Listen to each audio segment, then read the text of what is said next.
adalah seorang waliullah, seorang raja waliullah sedunia yang darahnya bapaknya dari Sayyidina Hasan, uminya dari Sayyidina Husain. Jadi darahnya darah suci, nutfahnya nutfah suci, darah biru alias dari Rasulullah Nabi besar Muhammad SAW. Tuan Abdul Qadir Jailani lahirnya dari mana? Lahirnya dari kampung Jailan. Jailani itu kampung kelahirannya, yaitu kampung Jailan. Di mana adanya kampung tersebut? Di negeri Iran. Di negeri Jadi di negeri Iran, di negara Iran ada kampung Jailan. Itulah kampung kelahiran Tuan Abdul Qadir Jailani. Cuma waktu umur 12 tahun Tuan Abdul Qadir Jailani merantau menimba ilmu alias pesantren di mana? Yaitu di Baghdad. Baghdad adanya di mana? Di negara Irak dan Irak beda negara sekarang. Kalau dulu satu. Umur 12 tahun melangkah kaki untuk menimba ilmu di negara Baghdad. Dari mulai pesantren sampai dewasa, sampai jadi ulama, sampai jadi wali, sampai jadi rajanya wali, sampai akhir hayat dan sampai di makamnya di Baghdad. Sehingga Tuan Abdul Qadir Jailani Al-Baghdadi. Jailani adalah kampung kelahirannya, Baghdad tempat hidupnya dan matinya di Baghdad. Itu sehingga dibawa Tuan Abdul Qadir Jailani Al-Baghdadi. Tuan Abdul Qadir Jailani waktu cabang bayinya masih oroknya, kalau kata orang Betawi, masih orok, masih nyusu di imahnya, tapi beliau udah puasa Ramadan. Waktu kejadian, waktu itu kampung Jailani dan sekitarnya kebingungan. Kebingungan apa? Ini bulan, udah bulan Ramadan apa belum? Setelah bulan Syaban ini, waktu ini, hari ini, sudah buat tanggal 1 Ramadan apa belum? Sehingga kampung masyarakat Jailani dan sekitarnya berduyun-duyun datang kepada umitnya Tuan Abdul Qadir. Waktu itu Tuan Abdul Qadir Jailani masih nyusu kepada umitnya Siti Fatimah, uminya Fatimah, kalau nggak salah Fatimah. Seluruh kampung penduduk kampung dan sekitarnya berduyun-duyun datang kepada uminya Fatimah, uminya Tuan Abdul Qadir Jailani, menanyakan kapan sih Bu, kapan sih kok bulan Ramadan ini tanggal 1-nya, seluruh kami ini bingung. Kapan puasanya? Nah, dijawablah kepada Umi Tuan Abdul Qadir Jailani, kata uminya, kalau anak saya tidak menyusu, nih anak saya lagi menyusu, kalau dari subuh tidak menyusu, hari ini, barulah ini tanggal 1 Ramadan. Kata Umi Tuan Abdul Qadir. Jadi apabila bayi saya tidak menyusu dari pagi, dari subuh sampai sore, kalau tidak menyusu tanggal 1 Ramadan. Karena anak saya ini yang sedang menyusu setiap 1 Ramadan dia tidak menyusu sampai maghrib. Itu masih banyak. Sampai kapan? Sampai 1 bulan Ramadan. Apabila datang 1 Syawal, barulah dia menyusu pagi. Berarti 1 bulan puasa. Itulah Tuan Abdul Qadir. 1 sudah tahu mana tanggal 1 Ramadan dan tanggal 1 Syawal. Kau udah tahu, padahal masih baik. Dan yang hebatnya dia mau puasa. Masih bayi mau puasa 1 bulan full puasa Ramadan. Siapa yang merintahkan? Kok tahu? Dan kok kuat tidak puasa, tidak nyusul 1 bulan? Itulah dari cabang bayinya sudah aneh. sudah hebat Tuan Sabtu Qadir. Tapi alhamdulillah kalau orang sini, orang Kedaung yang sudah ompong pun gak mau puasa. Bayi tua. Nah itulah jauh, sehingga sangat tinggi derajatnya Tuan Sabtu Qadir Jailani. Dan di waktu masa-masa kecilnya dia mengembala sapi. Menggembala sapi, ternyata sapi ngomong kepada Tuan Sabtu Qadir Jailani, "Hei Abdul Qadir, kamu itu diciptakan kepada Allah bukan untuk mengembala saya, tapi untuk ibadah kepada Allah." Kata sapi ngomong kepada Tuan Sabtu Qadir, padahal masih kebocahan, yang di bawah 10 tahun. Nah dari situlah Tuan Sabtu Qadir Jailani naik ke loteng rumahnya, karena di Timur Tengah mah nggak ada genteng rumahnya, adanya loteng alias coran alias dakan. Nah naiklah ke loteng menghadap ke arah Ka'bah alias Mekah. Tapi ternyata dari negeri Iran menghadap ke arah Ka'bah, dari atas rumahnya kelihatan orang yang lagi naik haji. Waktu itu orang Yaumil Arfah, jadi di Arfah, tanah Arfah kelihatan sama Tuan Sabtu Qadir dari rumahnya. Orang sedang wukuf kelihatan di tanah Arfah sama Tuan Sabtu Qadir, padahal masih kebocahan, di bawah umur 12 tahun. Bisa melihat dari negeri Iran ke Makkah, jauh negeri Iran dan ke Makkah jauh, tapi bisa kelihatan orang sedang wukuf kelihatan dari rumahnya. Aneh kan? Itulah salah satu karamat Tuan Sabtu Qadir Jailani yang masih kebocahan, yang belum balik.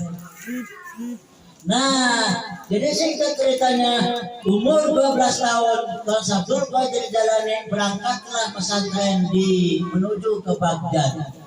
Sebelum berangkat, karena waktu umur 12 tahun, posisinya udah yatim, ayahandanya udah meninggal, yang masih ada uminya. Jadi posisi umur 12 tahun, posisinya udah yatim. Nah dari situ berangkat ke pesantren, pamit kepada ibunya. Kata ibunya, "Wahai Abdul Qadir, anakku, kamu berangkat pesantren ya, jangan pulang-pulang ya, jangan pulang-pulang seumur hidupmu." Amanat ibunya. Jawab Tuan Sabtu Qadir Jailani yang masih anak, "Wahai ibu, kalau saya nggak pulang, kapan ketemu ibunya? Terus kapan ketemunya?" Jawab ibunya, "Nanti ketemunya di surganya Allah." Itulah jawab ibunya. Kamu nggak usah pulang-pulang. Semenjak dari pesantren sampai akhir hayatmu, jangan pulang-pulang. Cukup putar, nanti aja ketemunya di surganya Allah.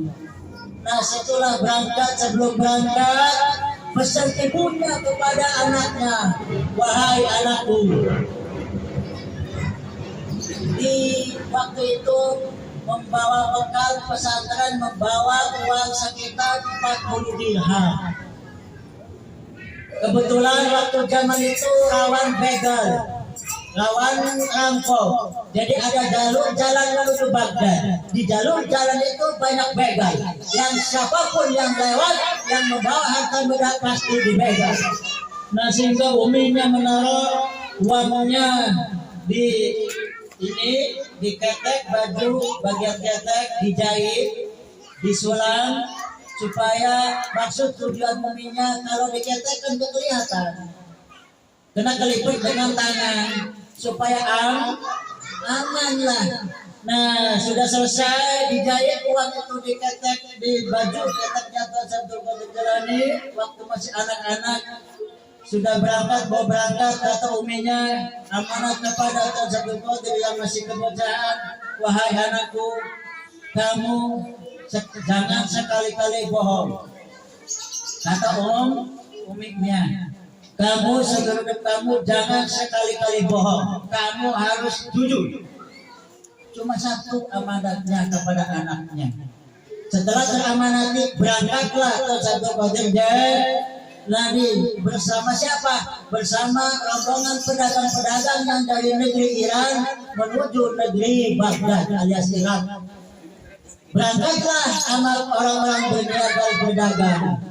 Pas daerah rawan yang begal, disitulah pedagang-pedagang dan bahasa Abdul dari masih kebocahan dicegat sama begal. Jumlahnya berapa? Jumlahnya waktu itu begal sekitar 40 orang. Nah dicegatlah, ditanyailah satu persatu pedagang-pedagang sama begal, kamu bawa apa? Barang dagangan apa? Sehingga dirampaslah sama begal-begal. Pedagang-pedagang itu ada yang bohong, tidak bawa anura, tidak bawa, ternyata bawa. Nah situlah giliran terakhir yang ditanya sama begal adalah Tuan Abdul Qadir. Kata begal, wahai bocah, sini.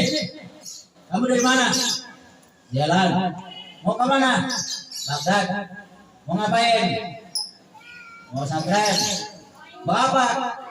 Bawa uang. Di mana uangnya? Ada nih. Diangkatin. Ditunjukin sama Abdul. Ada berapa? 40 dirham. Sang begal setengah kaget. Kaget. Ini bocah masih kecil. Ditanyain jujur. Dari kampung mana? Jawab kampungnya. Mau kemana? Jawab tujuannya. Bawa apa? Dia menjawab. Dan berapa? Dia dijawab. Bahkan ditunjukin. Dia kaget. Sang begal baru ini menemu orang, apalagi masih kebocahan, sangat jujur, tidak bohong.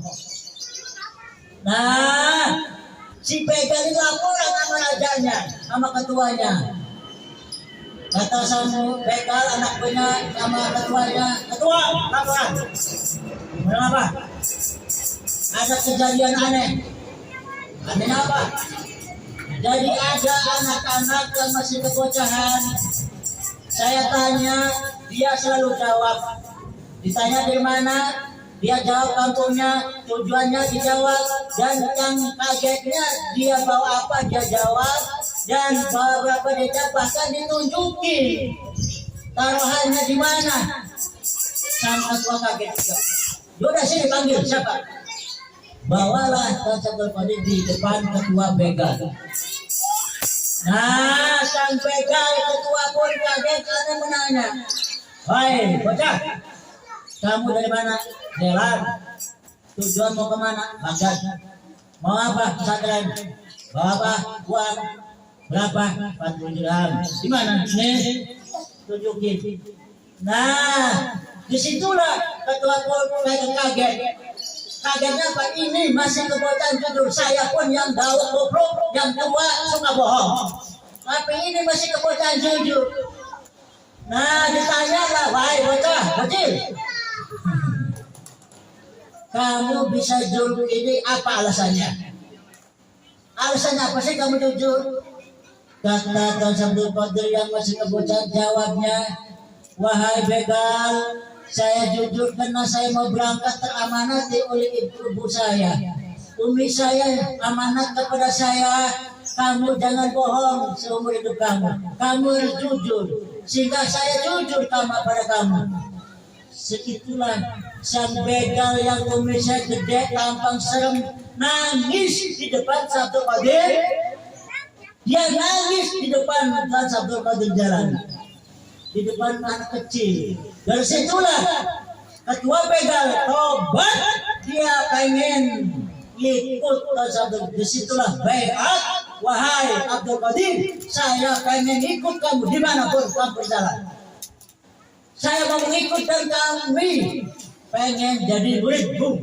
Sehingga di situlah ketua begal mengumumkan kepada murid-muridnya atau kepada rombongannya, wahai anak buahku, saya mau tobat, mau insaf, mau mengikuti ini bocah, saya mau mengikuti jadi murid dari bocah. Kalau kalian ikut, kalau enggak silakan, saya mau ikut aja. Kata murid-muridnya, kata bawahannya, ya saya mau gimana ketua aja dah.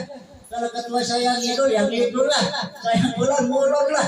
Nah, kalau ketua yang ngikutin jadi murid itu bocah, saya ikut. Nah, alhamdulillah ketua begal seluruhnya jadi muridnya Tuan Sabdul Qadir. Murid pertama Tuan Sabdul Qadir itu adalah sang begal yang jumlahnya Tuan Sabdul Qadir yang jumlahnya 40 orang. Yang sudah tua, yang sudah bapak-bapak, gurunya masih kecil, umuran 12 tahun. Nah, disitulah kata Tuan Sabdul Qadir Jani, karena saya mau pesantren ke Baghdad, kamu semua mau ikut, saya juga sama, semuanya mau ke pesantren. Berjalanlah, cuma sebelum sampai di Baghdad, Tuan Sabdul Qadir Jalani dicegat sama Nabi Allah Khadir alaihis salam. Tuan Sabdul Qadir Jalani bilang nama Tuan Sabdul Qadir Jalani, kata Nabi Allah Khadir, wahai Abdul Qadir, kamu mah gak usah melanjutkan ke Baghdad. Kamu harus mengikuti saya. Saya akan didik kamu sekitar 3 tahun. Adapun begal-begal itu suruh terus saja ke Baghdad. Nah, sehingga Abdul Qadir Jalani dan Sabdul Qadir perintahkan kepada murid-muridnya sang begal yang berjumlah 40 untuk melanjutkan ke Baghdad dalam pesantren. Dan kata Sabdul Qadir, kalau saya mah minta aja menyusul. Kamu sekalian semua langsungin ke Baghdad, pesantren ke sono. Kalau saya mau mampir dulu, ada tujuan yang lain. Sehingga begal melanjutkan ke Baghdad, Tuan Sabdul Qadir mengikuti Nabi Khadir alaihis. Tuan Sabdul Qadir Jalani dibawa kemana? Kepada Nabi Khadir alaihissalam. Dibawa di dalam gunung. Disitulah Tuan Sabdul Qadir umur 12 tahun untuk tapak. Disuruh tapak 3 tahun kepada Nabi Khadir alaihis. Tapaklah sekitar 3 tahun atas perintah Nabi Allah Khadir alaihissalam. Jadi guru pertama Tuan Sabdul Qadir Jalani adalah Nabi Allah Khadir alaihissalam.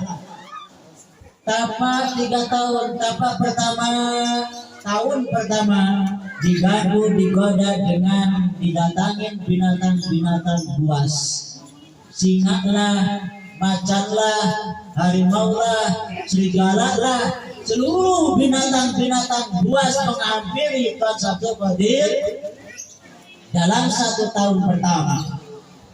Alhamdulillah 1 tahun pertama pun alias tidak takut, tidak tergoda dengan binatang-binatang buas. Gul. Tahun kedua, gangguan tapanya Tuan Sabdul Qadir Jalani adalah bangsa-bangsa setan. Pocong lah, jedemit lah, gundurwo lah, orang hijau lah, apa lagi? Malampir lah, apa nih? Jadi tahun kedua, gangguannya bangsa-bangsa setan, bangsa-bangsa jedemit, bangsa-bangsa gendro yang mengganggu, menggoda supaya jangan gul. Tapi alhamdulillah Tuan Sabdul Qadir Jalani gul tidak tergoda tahun kedua. Tahun ketiga Tuan Sabdul Qadir Jalani digoda dengan luar biasa. Hebat godaan, dan daripada tahun kedua, tahun pertama ini lebih dahsyat, lebih hebat gangguannya. Apa godaannya? Godaannya didatangi cewek-cewek cantik yang seksi, yang nonjol pantatnya, yang nonjol dadanya, dan bibirnya seksi, cantik, hidungnya mancung, bulu matanya lentik, matanya belok, pipinya daun sirih, jagonya potongan telur. Sangat cantik jelita, mempesona, seksi, menggoda Tuan Sabdul Qadir. Masya Allah, waktu itu umuran 15 tahun, yang sedang menaik-naiknya birahi Tuan Sabdul Qadir, digoda dengan cewek-cewek cantik yang seksi, yang sangat feminim pakaiannya, menggoda. Tapi alhamdulillah tahun yang ketiga, gangguan-gangguan yang paling dahsyat dirasakan amatan satu pun tidak tergoda dengan cewek-cewek canggul. Nah, jadi setelah 3 tahun tanpa melawan hawa nafsunya, 3 tahun, kata Nabi Khidir alaihissalam, bolos, sudah berangkat ke Baghdad. Alhamdulillah ya Rabbil Alamin, 3 tahun lulus, barulah berangkat ke Baghdad untuk pesantren alias menggali ilmu-ilmu Allah Subhanahu wa Ta'ala.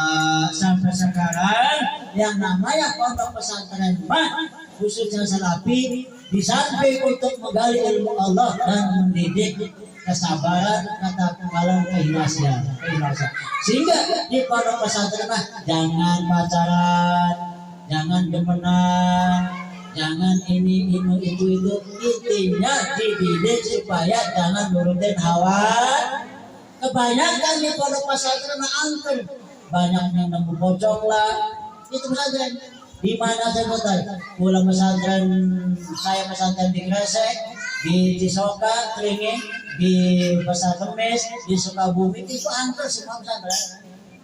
Banyak yang nemuin bangsa-bangsa kayak gitu. Banyak yang nemu pocong lah, banyak yang genderuwo lah, baik di WC-nya maupun di pesantren angker. Yaitu intinya untuk mendidik, menggembleng, jangan takut kepada makhluk Allah, supaya terbiasa, jangan takut dididiknya, jangan takut sama siapapun kecuali kepada Allah.